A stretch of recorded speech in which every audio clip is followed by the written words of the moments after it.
পৰা কোনাকাটা ফালৰ পৰা গৈ আছিল আৰু চাইকেলখন কোনাকাটাৰ পৰা হেলমাৰী বজাৰ ফালে গৈ আছিল।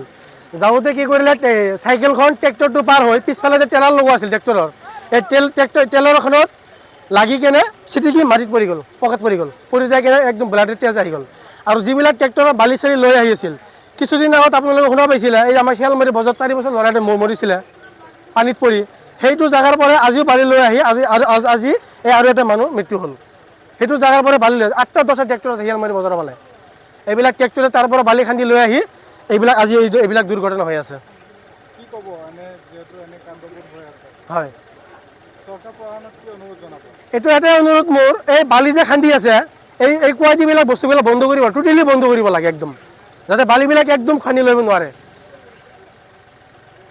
মানুহজন কি বৰ্তমান ক'ত আছে? মানুহজনক আমি ডিব্ৰুগড় হস্পিটেললৈ পঠাইছিলোঁ, ইতিমধ্যে আমাৰ খবৰ আহিছে মানুহজন মাত্ৰ ডেথ হৈছে। এতিয়া কিমান বয়স কিমান হ'ব? বয়স মোটামুটি 65 মান হ'ব।